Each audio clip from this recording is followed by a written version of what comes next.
Olá, Deus abençoe sua vida, Deus abençoe esse dia. Vamos ler mais 3 capítulos da carta aos Coríntios, primeira carta aos Coríntios. Hoje nós vamos ler capítulo 7, 8 e o capítulo 9. O capítulo 7, Paulo fala sobre casamento e a vocação cristã. O verso 1 ao verso 7, Paulo traz conselhos sobre o casamento. Paulo ele vai responder pergunta dos coríntios sobre o casamento. Então, lembre-se que Paulo escreve essa carta porque uma família levou até Paulo a necessidade da igreja, e aqui Paulo afirma que o casamento é uma proteção contra a imoralidade sexual. E continua sendo até hoje. Continua sendo até hoje.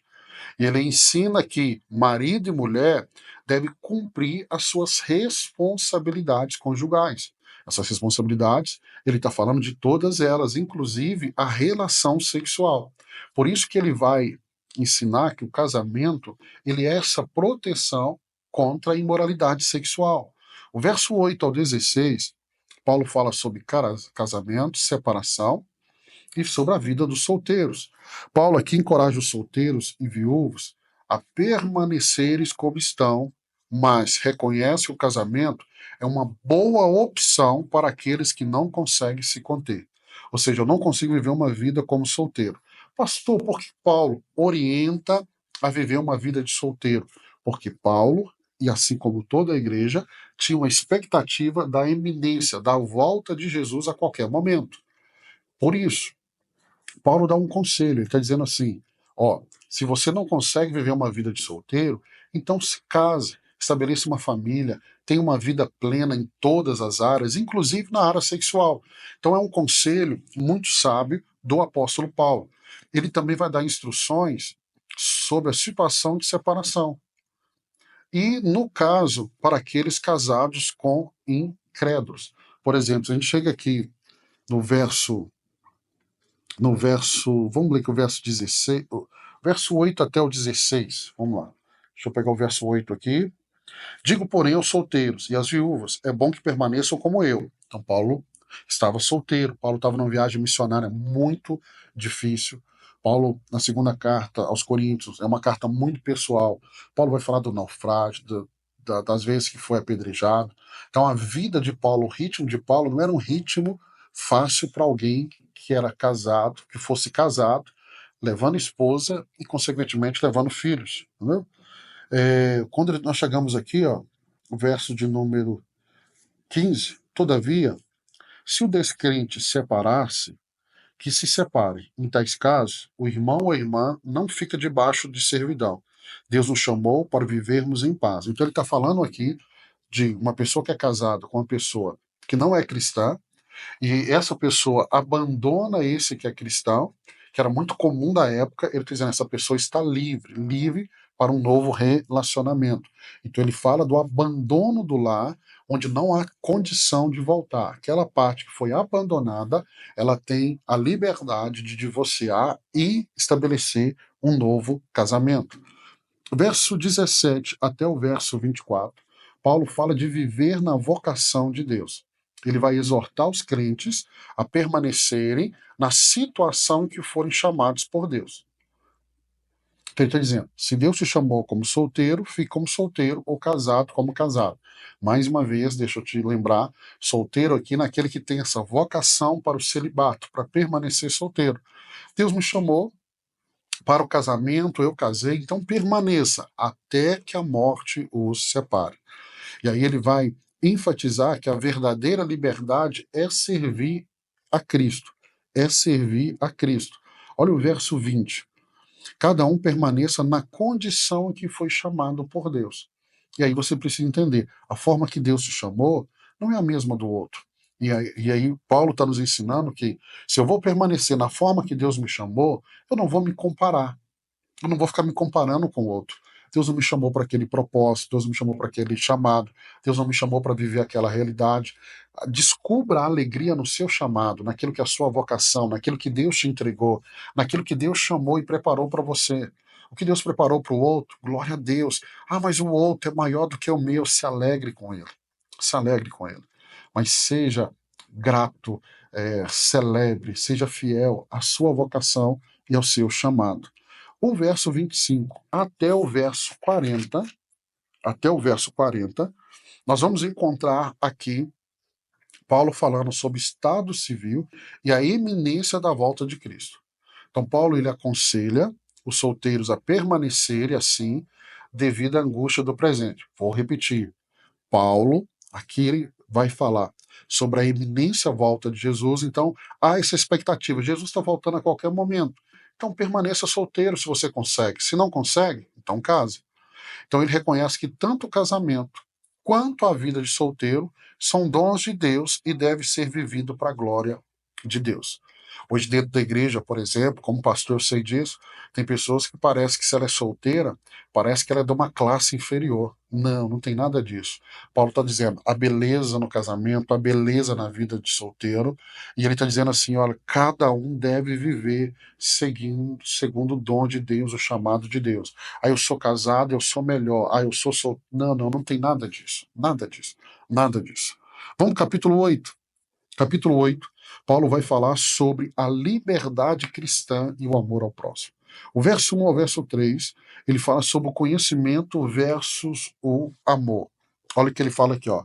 Com respeito aos alimentos sacrificados aos ídolos, sabemos que todos temos conhecimento. O conhecimento traz orgulho, mas o amor edifica. Ele faz um paralelo sobre conhecimento, sobre amor. Ele vai trabalhar mais sobre amor lá na frente, nós vamos ler aqui. Então ele afirma que o conhecimento por si só pode levar ao orgulho. Não sei se você conhece uma pessoa que é muito estudada, muito letrada, se ela não cuidar do coração, ela vai achar que ela é superior ao outro, porque estudou menos, porque não fala um português correto.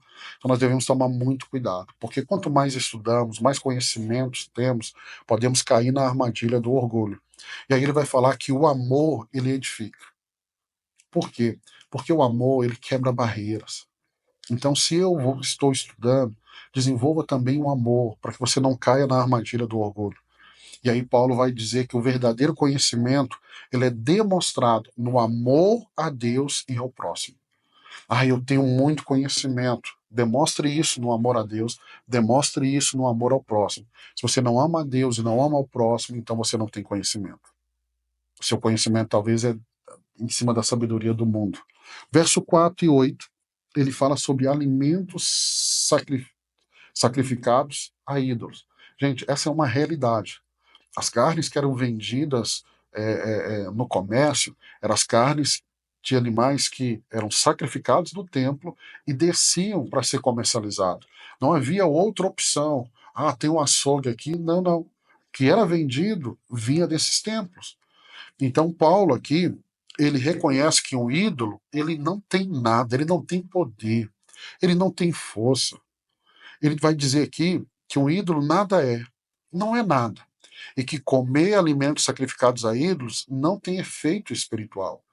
Então, dentro daquela realidade, se você fosse comprar uma carne, foi sacrificado dentro no altar. Ele está dizendo, olha, isso não vai te fazer mal, porque o ídolo não é nada, nada. Mas aí ele traz uma informação. Ele considera a consciência dos crentes mais fracos que podem tropeçar. Paulo tá dizendo assim, não há problema nenhum.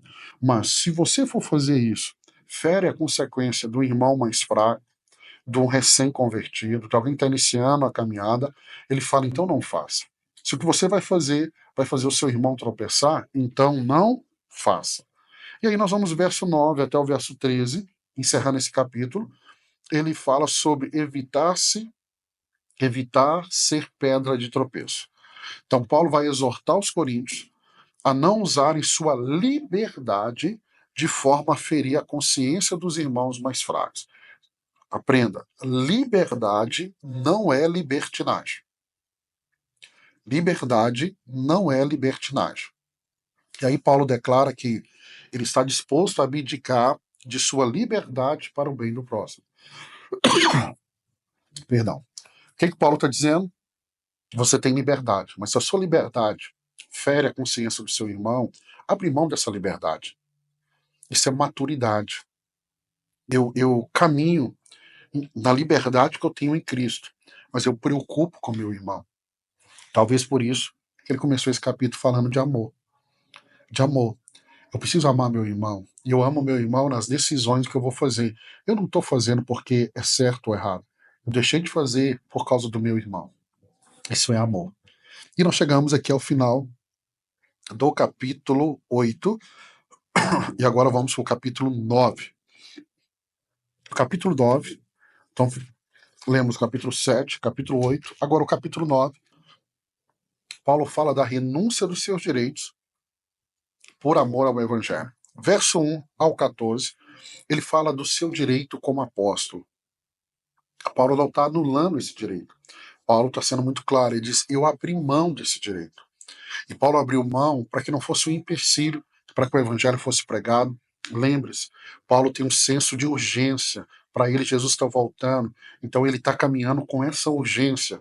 E aí, ele defende o seu apostolado. Nós vamos ver isso aqui nas próximas cartas. Paulo vai defender o seu apostolado até o final da sua vida.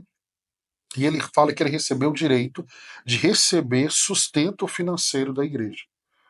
Então, desde esse tempo aqui do início da igreja, a igreja já sustentava aqueles que dedicavam, como Pedro falou lá em Atos, a oração, a pregação, ao pastoreio. E aí ele cita exemplos de um soldado, ele cita exemplo de trabalhadores agrícolas, mostrando que é justo aqueles que pregam o evangelho que também vivam do evangelho. Aí o verso 15 ao 23, Paulo fala das renúncias dele pelo evangelho. Apesar de ter direito a sustento, Paulo opta por não usar esse direito, para que ninguém o critique, o seu ministério. Então a preocupação de Paulo é, eu não quero deixar que nada impeça que a mensagem que eu pregue chegue até vocês. E aí ele se torna tudo para todos, a fim de ganhar alguns para Cristo. Então, Paulo traz aqui realmente, de forma até poética, as atitudes dele para ganhar o máximo de pessoas possível. Verso 24 ao 27, aí termina o capítulo 9, termina a nossa leitura hoje. Paulo compara a vida cristã a uma corrida. Gente, essa comparação de Paulo é muito linda.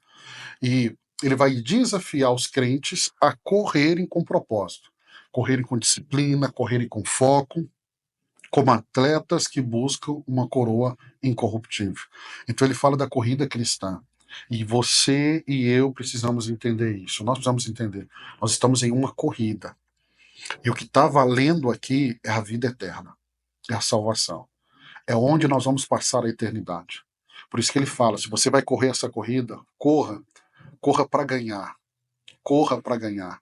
Dedique-se como um atleta, dedica-se para, por exemplo, uma Olimpíadas.